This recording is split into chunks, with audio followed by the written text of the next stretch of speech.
logging on, it's 50 degrees. I hear you. I'm a little sensitive toward that kind of thing. Well, Jodi, I'll tell you something. I do respect you and I appreciate you. And, and this is the thing, and I'll get in this real quick and we'll talk about a few things. I like you, but I don't, you don't know why. I don't know why. Isn't that fascinating?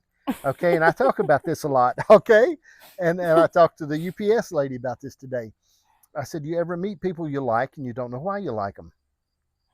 Why do I like them? I don't really know them. Okay. But then you meet people, you see people you don't like. And I know you probably don't, but I see people I don't like. I said, they sort of gripe my doors. I don't really like them. And I don't know why I don't like them. It's strange. I think I've been relating, and I've really been researching this thing hard because I got free time.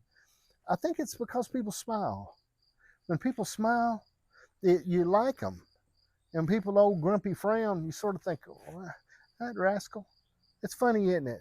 Yeah, I read somewhere there the other day that just in greeting somebody that you pass, Mm-hmm. if you smile, Yeah. it makes them feel accepted and appreciated. Right. I don't know. I think it's But absolutely true. You know what I mean? And I think that when we meet people that smile, got a smile on their face, and you see them like, and I know some people have a natural frown. And you know, I've had friends in the past that their mouth sort of went down a little bit and had a natural, but they were nice people. Once you get talking to them, they're okay. yeah. But that thing about that is it's a funny situation. Anyway, let's get into something important. Let's talk about family. Okay. What was Jodi's life growing up? Tell me about growing up. Oh boy. I had a very good childhood. Mm-hmm. We had a farm. We still have that farm. And so it was very quiet. We had good neighbors that we adopted as family. Mm-hmm. So I had a very good childhood, a lot of outdoor Right. memories and this and that. And, my parents divorced when I was about 11, 12. Mm-hmm. But, I mean, yeah, I went through the divorced kid stuff, but Right. that doesn't define anything really. Mm-hmm. We all made it through it, You and we're survived. better people We for it. So survived. You survived. nothing got nasty though there, so it Right. was, Good. everything was fine. Yeah.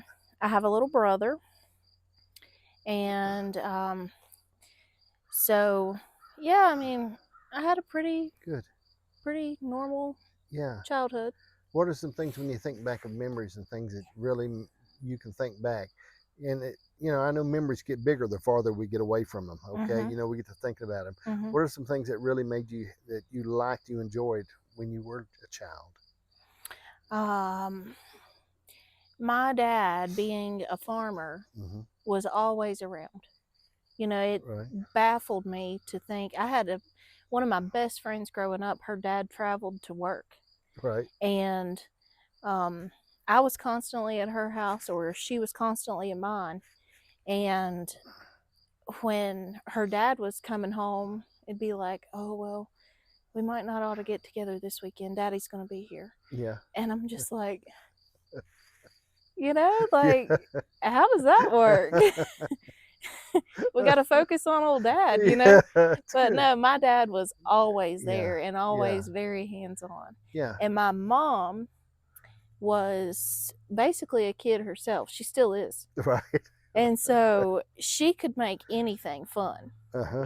Just Yeah. the least little thing. We had a cabin, and yeah, we went up there. Good. Mom would take us to the cabin. Dad would be around. He'd Mm-hmm. still be working, but he'd be Right. around.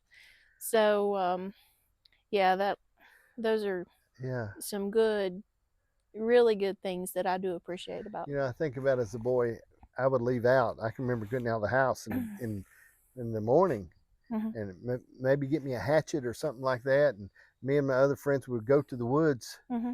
and stay all day long, Mm-hmm. back up in the mountains. Mm-hmm. And I wasn't very old, Mm-hmm. I mean, right now, I mean, my daughter-in-law and my daughter would fall out on the ground if the kid got 300 feet away where you couldn't see them. You know what I mean? They would fall out. And I'm thinking I would take a hatchet and go back up in the woods and build a cabin. Mm-hmm. You should cut little old saplings down and stack them together and make stuff. And you're thinking, and then come back when it started. You come back home before it gets dark. Golly. Yep. I had a friend, when we were at her house, her mom would put lunch out on the table Right. on the porch and be like, "Don't come in my house. That sounds like my You wife. come in my house, you better be bleeding Yeah, heavily." she does. I remember putting the kids out. They, no, she wouldn't let them in. She just, feed them Yep. outside, keep them outside like Yep. little animals until night, and bring them back in. Just bring them back in. But it was something that my daughter said she always, Morgan, all three of my kids parent differently. But anyway, Morgan always, she said she leaned toward the free range parenting, Mm-hmm. where she just sort of let them go, Mm-hmm. and that's Mm-hmm. what she did with Caleb a lot. But you think about things that when you were young that stand out. You think about family Mm-hmm. and things. And I know you shared a little bit. We talked about divorce and how your parents divorced when you were